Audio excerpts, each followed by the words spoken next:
Quando nós chegamos ali na avenida principal, eu já percebi a mais ou menos o que seria uns 2 quilômetros adiante de nós, uma luz muito forte. Eu percebi que a luz começou a se movimentar e veio se aproximando.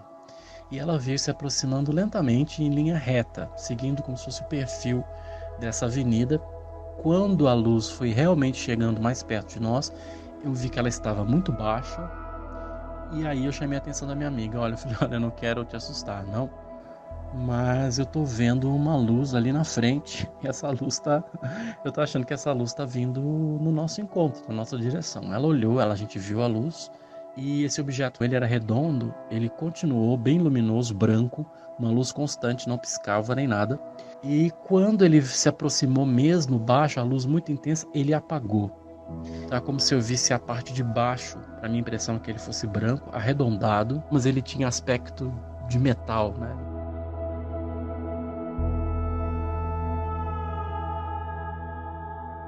Enquanto andava por sua cidade no interior de Minas Gerais, André viu algo vindo em sua direção. E não pense que quando ele se refere a OVNI, ele fala de algo que não pode ser visto nitidamente.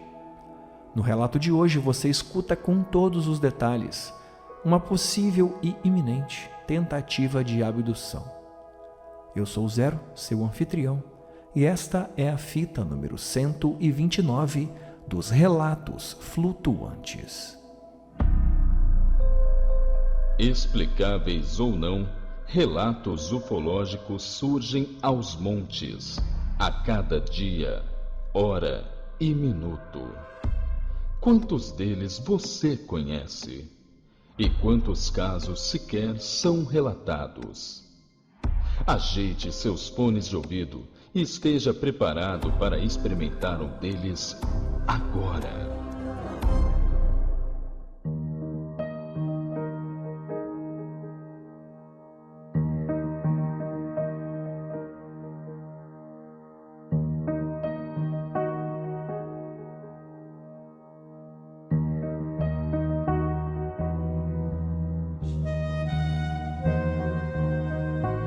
Olá, flutuante!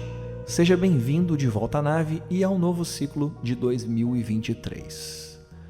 Muitos voos nos esperam e, para começar com o pé direito, a nave hoje nos leva para o Vale do Aço, onde ouviremos uma incrível situação que contempla disco voador e perseguição.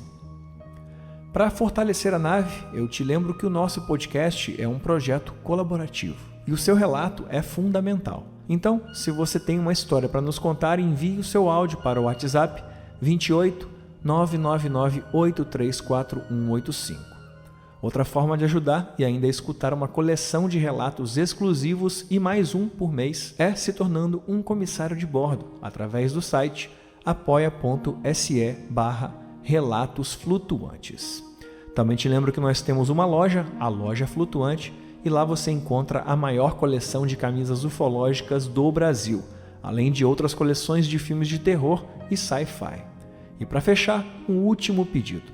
Se você nos escuta por um aplicativo que aceita a classificação, deixa lá então uma estrelinha para ajudar a gente. E compartilhe esse episódio com um de seus contatos. Assim, de voo em voo, a nave vai buscando novos relatos. Agora sim, ajeite os seus fones, prepare-se e voa lá, flutuante.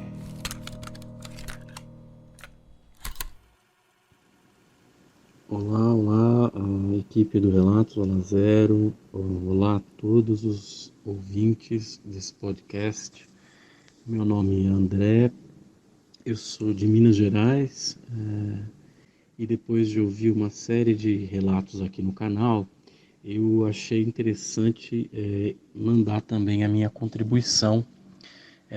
Antes eu achava que o relato, o evento que eu vou contar para vocês, ele fosse uma coisa mais simples ou uma coisa, enfim, de menor importância, mas efetivamente, depois de ter escutado alguns dos depoimentos do podcast, eu realmente cheguei à conclusão de que ele seguia um certo padrão que eu acabei identificando em vários outros relatos, tanto quanto ao objeto, que eu acabei vendo, quanto também a forma como que ele ocorreu.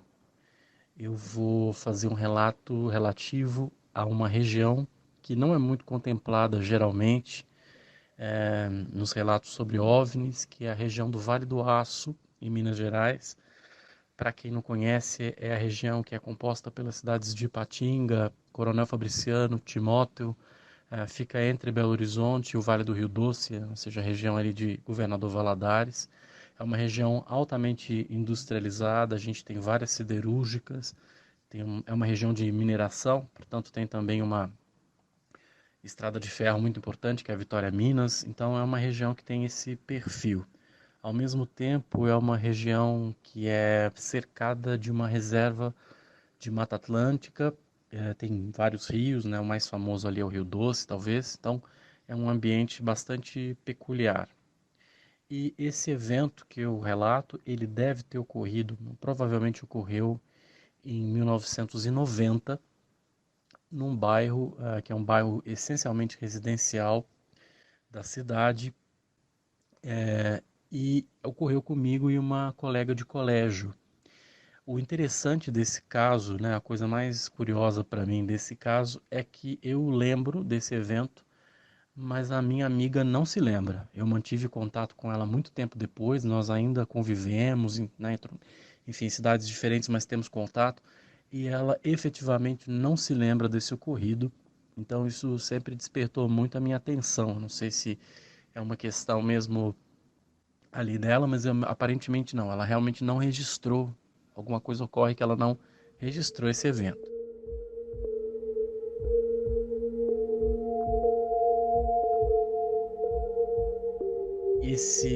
O acontecido foi numa sexta-feira. A gente participava de um grupo de teatro na escola, e todo final de sexta-feira, depois da aula, ou seja, a partir das 6 da tarde, a gente fazia um longo ensaio e até mais ou menos às 9 da noite.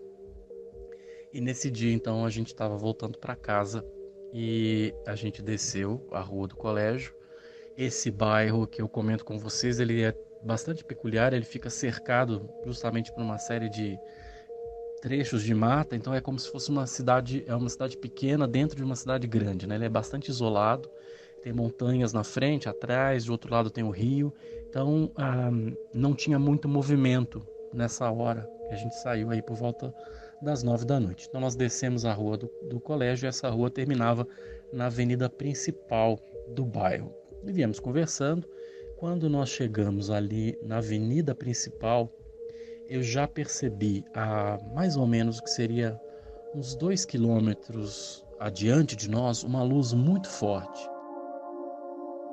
Eu imaginei que pudesse ser avião, né? Parecia a luz de um avião quando vem pousando, ou seja, é curioso porque eu sei que tem um aeroporto perto, mas a rota não seria aquela, né? De toda forma, pensei no primeiro momento que pudesse efetivamente ser um avião. E essa luz era uma luz muito forte, chamou minha atenção assim que a gente virou.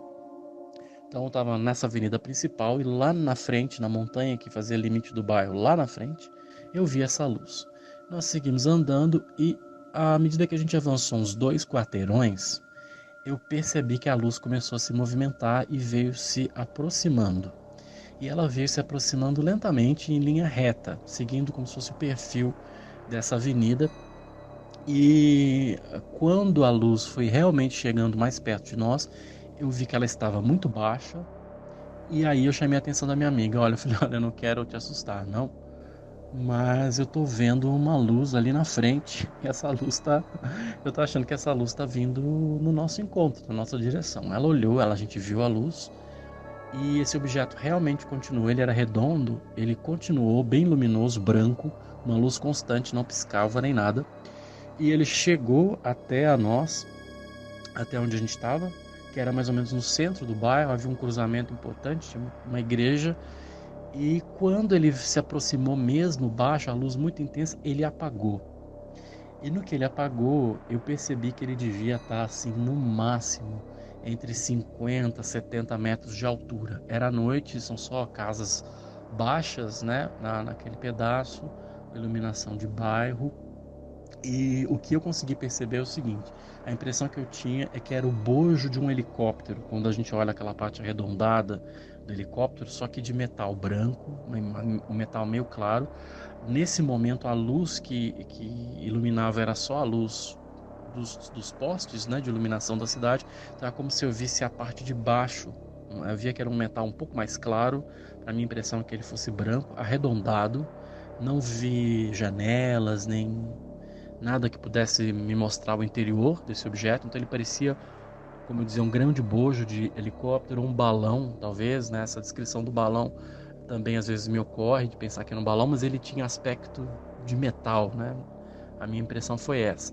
E apagado. No que ele ficou sobre nós, eu disse para minha amiga: vamos entrar aqui nesse lugar agora, porque esse objeto está em cima da gente. A gente entrou, era uma lanchonete que funcionava ali, ela correu comigo, a gente ficou ali escondido nesse lugar. Esse objeto ele ficou sobre o cruzamento onde a gente estava e perto desse lugar um tempo. Ele deve ter ficado ali uns 2 minutos, pairando ali nessa altitude, como eu disse, nessa altura não muito grande.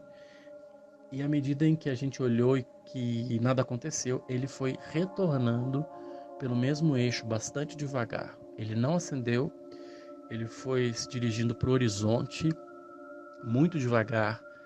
E quando ele chegou, vamos dizer assim, a quase um quilômetro para diante, já bem distante, ele acendeu de novo, né? Eu deixei minha amiga na casa dela, a gente ficou com muito medo, eu fiquei tremendo, a gente muito assustado com aquela situação. Eu venho, né, de uma família em que isso é interesse, né? O tema pela ufologia já existia. Durante muito tempo meu pai assinava a revista UFO, então eu sabia mais ou menos do que se tratava. Então a gente sempre leva um susto quando a coisa efetivamente acontece conosco. Então esse objeto ele voltou para o horizonte, no mesmo caminho que ele veio. E o que mais me chamou a atenção é que ele efetivamente não fazia nenhum ruído. Não havia ruído de motor, não havia zumbido, não havia hélice de nenhum tipo. Então não tem como pensar que ele pudesse ser um objeto, enfim, um helicóptero, alguma coisa com a qual a gente tivesse acostumado. A mesma coisa do balão, eu percebi que talvez não pudesse ser um balão pela própria estrutura que ele tinha, né? E para essa impressão, né, do metal, e depois essa iluminação externa integral dele, que era uma coisa muito curiosa. Ele acendia e apagava integralmente, como se a luz boiasse por fora da superfície.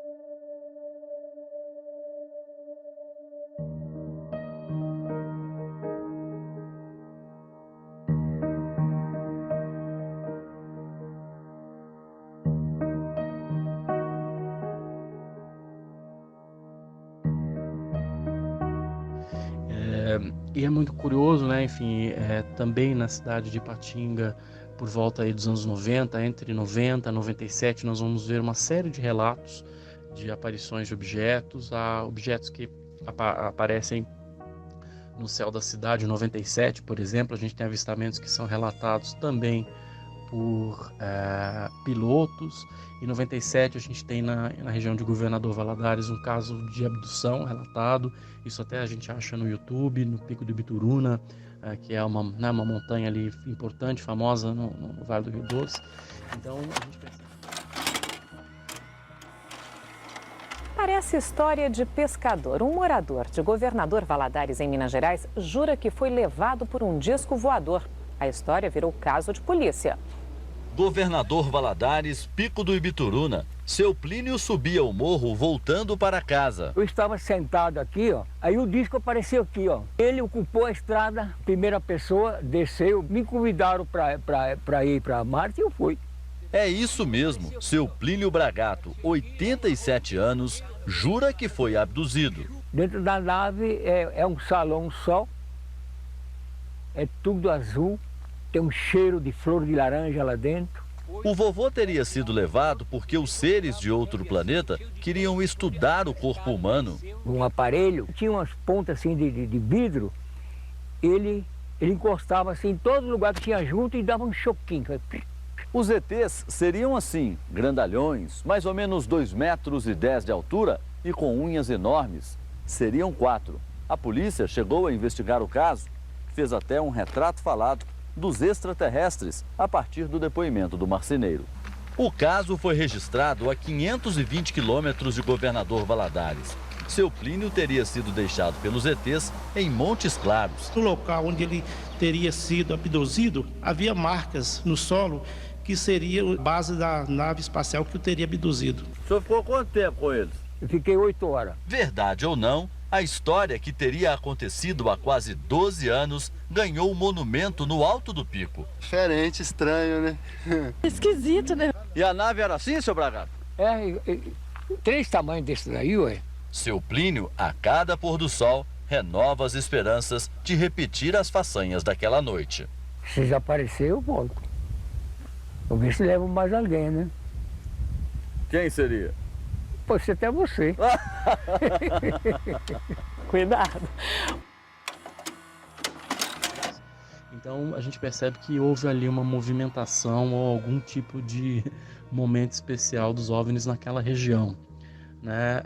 Então eu queria deixar esse relato, um relato simples, mas que acrescenta ou coloca no mapa essa região de Minas Gerais também, aí vamos dizer assim, na lista de interesses para quem estiver fazendo a pesquisa ufológica. Eu queria deixar um abraço a todos e agradecer muito mais a oportunidade de deixar esse registro, uma coisa que eu queria fazer já há mais tempo, e também esperar aí para outras oportunidades. Tenho também alguns relatos de casos sobrenaturais para quem se interessar, e mais adiante então a gente conversa. Muito obrigado e um abração.